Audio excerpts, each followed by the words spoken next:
시방 불교라고 하는 것은 우리 인상에 많이 조상들이 생각해 왔기 때문에 별로 우리 감촉을 느끼지 않습니다. 생활상 필요하던 그 생각이 시방 한 교라는 것으로 얘기하게 돼서 여러분도 거기에 대한 의미를 알려고 하시는 것입니다. 불교라는 말은 단적으로 거금 3000년 전에 시방 현금 네팔의 수도 카트만두가 곧 그때의 카필라입니다. 카필라의 그때는 도시국가가 돼서 그 카필라의 성주가 곧 왕이라고 그랬습니다. 그 왕은 인도말로 라차라고 그럽니다. 그래서 그 왕의 아들로 태어난 실달타라는 이는 퍽 어려서부터 영특했던 것입니다. 또 그이는 특별한 사색을 많이 가졌던 것입니다. 그런데 그 주위에서는 거기서 천자님이 생기기를 퍽 요구했습니다. 그건 왜 그러냐면 각 제후들이 난권을 할 적에 그들을 통솔하는 천자님이 생기라고 축소했던 것이에요.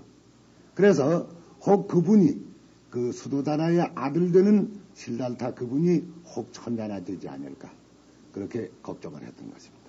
그래 그때 천자국으로는 마가지라고 하는 나라가 있었는데 마가지는 사실상 천자국이에요. 그래서 그것을 뭐라고 하는 거니 마하라처라고 합니다. 마하라는 건 크단 말이고 라처라는 건 왕이란 말인데 대왕이죠. 그렇게 됐던 그때에 서가열애가 도심을 발해서 마음을 닦겠다고 당신 집을 나왔을 적에는 아마 주위의 사람들이 상당히 낙심을 했을 것입니다. 그래서 그이는 카필라를 떠나서 곧 마가지를 나가게 됐습니다. 마가지 왕은 걱정하던 끝에 당신이 적대되는 이가 생길까봐 걱정하던 뜻에 그이 19살 먹은 그이가 당신의 국토에 오니까 그를 보령으로 밖에 나갔었습니다. 나가보니 과연 훌륭한 분이었어요. 그래서 그 마가지 왕이 즐거운 마음이 나서 그 19살 먹은 그 수도자를 보고서 하는 소리가 당신을 봐하니 당신은 훌륭합니다. 한 군데 영토에 3년 이상만 계실 것 같으면 많은 대중이 당신에게 구의할 것입니다.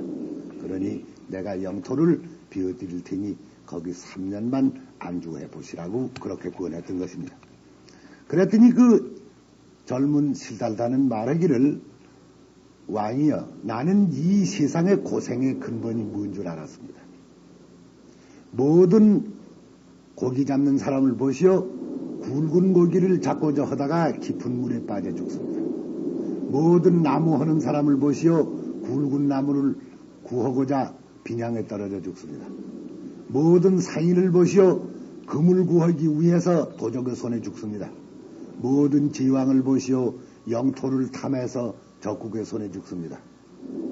이러한 것의 근본을 알아서 이 고를 여러 사람들로부터 여의고자 합니다. 그렇게 말하니까 마가지왕 말이 참 당신은 서인이십니다. 그럼 곧 수도로 하시고 성도로 하시겠습니다. 성도로 하시거든 나를 먼저 지도해 주십시사 그러더랍니다. 그때 19살 먹은 실달타는 그 마가지왕에 대해서 하는 소리가 왕이여 바로 그 마음을 실지하다. 그것이 당신이 출가한 동기라고 해도 과하지 않을 것입니다. 그분이 30살에 성도를 하셨으니까 12해 수도를 맞췄던 것입니다. 수도를 맞추고 여러 사람을 위해서 이 당신의 깨친 바를 얘기해 주게 되는 것을 우리가 말하기를 그때에 비로소 불교라고 말하게 됩니다. 그럼 불교라고 하는 글자는 법률적으로 말하자면 서가열애가 있었고 또 그 다음에 당신이 말한 얘기 자체가 있었고 또 듣는 대중이 있어서 세 가지가 화합했을 적에 비로소 불교라고 하고 그걸 교단이라고 그렇게 말합니다. 그래서 인도 수로일은 부다야, 다시 말하자면 깨친이, 달마야, 어떤 준칙, 그 다음에 상가야, 성단이 모였다는 것입니다. 그것을 우리가 오늘날 불교라고 그렇게 얘기하게 됩니다. 그래서 시방 이 금강경이라는 경은 어떤 부류에 속하느냐, 그이가 언제 얘기를 했더냐, 저때 그이가 처음으로 누구에게 얘기해 줄 적에 이 세상은 고생이다. 그 고생의 근본을 살펴라. 그러면 그 고생의 근본을 살펴서 그것을 없애라. 없애면 네 마음이 밝느니라. 그래서 그것을 고제, 고생고 말씀은 면의 임금지언 고제. 그 다음에 뭉쳐라. 그걸 할 거 안 할 걸 구별을 해라. 그것이 집제, 모둘 집자 또 그 제자. 그 다음에 멸헐멸자, 멸제. 그 다음에 도제, 혹 추료제, 종교로운 대로 나갈 수 있는지 그 네 가지 카테고리에 의지해서 여러 사람에게 얘기를 해줘서 그것을 우리가 시방 사제법문이라고 그렇게 합니다. 늑사자 말씀은 변의 임금제헌 사제법문이라고 법법자 글문자 문이라는 문자 그래 사제법문을 가지고 얘기하시기를 대략 12회를 얘기하셨습니다. 그것을 시방 불교에서 아합무라고 그럽니다. 언더가자, 먹은물 한자, 네부자, 저 설림 밑에 입구하고 부방한 아합무라고. 그 12년을 얘기를 하다가 보니까 아마 대중도 달라지고 또 풍속도 달라지고 여러 가지 보소풀 대상이 달라져서 그랬든지 당신이 순숙해서 그랬든지 듣는 사람들이 익숙해서 그랬든지 그 다음에 방등부라고 하는 얘기를 했는데 그것은 뭐냐 모든 사람의 마음은 똑같다. 그러니까 똑같이 깨칠 수 있다.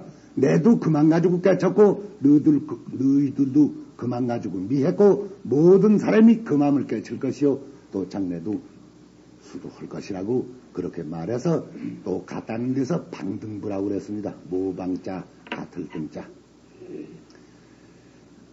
그것이 대략 8패를 지내죠. 그러니까 아함부의 12회, 방등부의 8패 20년을 얘기하시게 됐던 것입니다. 그 다음에 셋째 번에 가서 반야부라고 그러는데 심한 이 금강경은 그 반야부에 속하는 것입니다. 이 반야부는 무엇인 거니? 네 한만이다. 네 한만 밝아야 된다. 그래서 혹 이 반야부를 영지보물이라 하야금령 알지 보배보 물건물 보배를 자기 몸속에 있는 보배를 알게 해준다는 뜻입니다. 그래서 내 마음이 곧 부처다. 밝으면 부처다. 내 마음이 미하면 중생이다. 이런 것을 얘기해서 아마 서가열의 정신이 어느 얘기 중에 있었는가 할 것 같으면 아마 단적으로 당신의 살림살이를 그냥 내서 여러 사람에게 보여준 이 반야부에 있지 않았나 그렇게 생각을 해요. 그래서 그것을 21회를 얘기하게 됐어요.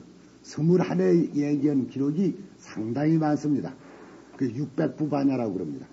그 반야경 중에 아마 그 뒤에 부처님 제자들이 그중 이 금강경이 아마 솔직하고 간단하게 당신의 회포를 얘기했던 것이고 모든 남을 믿으려고 하는데 무서움이 나게 돼. 왜 그러냐? 자기 한 마음을 알아서 처리하라니까 모두 무서움이 나는 것입니다. 또 요 금강경 이 자체가 세상이 얘기하는 소위 종교라는 것은 전혀 정반대가 됩니다.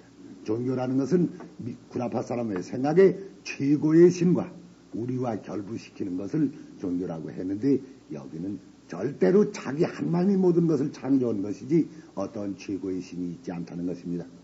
최고의 신이 있다고 하면 자기를 약체화한다는 것입니다. 자기를 약체화하며 어떻게 바꿀 수 있느냐는 것입니다. 그래서 이 아래 얘기하다 보면 누구든지 불법이라고 하면 불법이 아니다. 왜 그러냐? 불법이라는 관념을 하나를 내게 넣으면 내 마음이 그만큼 컴컴하다. 그러니까 불법이다. 오직 내 마음이 밝아야 되겠다. 또 심지어는 어떤 때에는 모든 형상이 있는 너희가 생각할 수 있는 것은 다 아니다. 그것은 네 마음을 가린 것이다. 오직 모든 것이 실상이 음줄 알 때에 네 마음이 밝을 것이다. 이렇게 하면 곧 밝은 일을 구정할 수 있을 것이다. 이런 얘기들은 아마 이 세상 인류가 창조한 뒤에 참 듣기 어려운 말이었고 앞으로도 그런 말이 없을 것이고 현재에도 그런 말이 잘 지탱하지 않습니다. 또 전에도 아마 이런 말은 없을 것입니다. 모두 우레를 치고 비가 오면 하느님의 장난이라고 그랬지. 네 마음의 소장이다 그런 말 허니도 없었고 또 그러려고 들지도 않고 시방 이 시대에도 여러 사람들이 그거 잘 믿지 않는 것입니다. 이것이 금강경의 골자라고 얘기하게 되겠죠. 그 다음에 12해가 이것을 얘기하신 뒤에는 당신이 곧 작별하셨습니다. 나는 이렇게 갈 것이다. 그래서 그 작별하신 얘기 중에는 법화경이라는 경이 작별하신 얘기 중에 한 부분 될 것이고 또 모든 마음 닦는 이가 몸뚱이 향해서 어떻게 생각한다는 것을 얘기하겠다는 것. 다시 말하자면 우리는 영생의 길로 가는 중간에 몸뚱이라는 것은 한 예관에 지낸 것이 아니다. 이 예관에 지낸 것은 많은 공적을 쌓으면 공적 쌓은 만큼의 결과를 얻고 마는 것이다. 다시 말하자면 이 중국 사람 구양수라고 하는 사람인데 그 사람 구양 문공이라고 그 아주 유명한 사람이에요. 시도 잘 짓고 한문도 잘하는 사람인데 그 사람이 중국 노산이라는 데는 학자들과 그런 사람 많이 믿는데 그런데 좀 돌아다닐 적에 자기 관속을 산하에다 두어두고 자기 혼자 이절저절 정상에 다닐 적에 어떤 절에 들어가니까 중이 앉아서 글을 읽더라지. 경 읽는 소리를 듣는데 그 소리에 의지해서 자기 마음이 가라앉더랍니다. 그래 얼마큼 앉았었는데 그 방 안에서 글 읽는 소리가 그치니까 비로소 자기 마음이 발동이 되고 발동이 되니까 그 중을 보고 하는 소리가 옛날에 공부하는 사람들은 앉아서도 죽고 서서도 죽었는데 요새는 왜 그런 소리가 들리지 않는가 그렇게 물었더니 그중 말이 옛날 사람은 평소에 바쁘지 않습니다. 바쁘지 않은 사람이 죽을 적에 뭐가 바쁘겠어? 바쁘지 않으니까 앉아서도 죽고 서서도 죽으면 그 사람의 항답한 일이지. 그것이 무슨 특별하다고 생각을 하겠어? 그 요새 사람은 어째서 그러소? 요새 사람은 평소에 바쁘죠. 아주 바쁘게 지냅니다. 어떤 땐 전부 자기 정신도 없게 지내니 죽을 적에 사뭇 바쁘죠. 그러니까 바쁜 사람이 발버둥들도 치고 기진맥진하니까 쭉 들어눕기도 해서 그렇게 죽는 게랍니다. 그런 것을 말한 걸 보면 그것이 곧 열반경이 그런 의미가 아닐까. 그런 의미에서 서가열애가 당신의 작별을 얘기한 것이요. 모든 공부하는 사람들의 작별이나 모든 미한 사람이 이 세상 떠나는 작별을 얘기하는 것을 열반경이라고 그렇게 말하거든요. 그 법화와 열반경을 설하기를 8회를 설했고 그렇게 하면 49회가 깍 들어맞죠. 그래서 그 이는 49회를 그 경을 설었었던 것입니다. 그럼 요새 세상에 댕기는 소위 대방광 불화엄경, 대방광 원각경이라는 그런 경 이름들이 있는데 그런 경들은 다 이 첩본 시대 아함부의 얘기를 그들의 제자들 특별히 아스바코샤라고 마명이라고 말반자 우르물자인데 그 왜 아스바코샤인 거니? 그이가 경을 설하면 말이 울더랍니다. 말이 감촉을 해서. 그래서 그 이름을 마명이라고 해서 아스바코샤라고. 또 그의 제자 나가주르나라고 하는 나가라는 건 인도말의 용이란 말이고 유르나라는 것은 난기란 말인데 용수보살이라고 하는데 그이는 멀리 구라파카 정도 다 얘기가 나더니입니다. 예를 들면 알렉산더 대왕이 인도를 정복했을 적에 알렉산더 대왕의 부관되는 메난드로스라고 하는 사람이 그 인도에 가서 그 참 나가주르나라는 학자를 만나서 얘기를 많이 한 기록이 우리에게 남아있죠. 그래서 그의 이름은 구라파 히랍도 많이 갔었고 거기서도 얘기하죠. 그 얘기 전반을 법구경이라고 합니다. 법법자 글귀구자. 그럼 뭐 대략 그 부처님의 내력과 얘기한 것은 그만하고 그러면 오늘 경을 얘기해 두겠는데 책들 준비 안 하셨죠?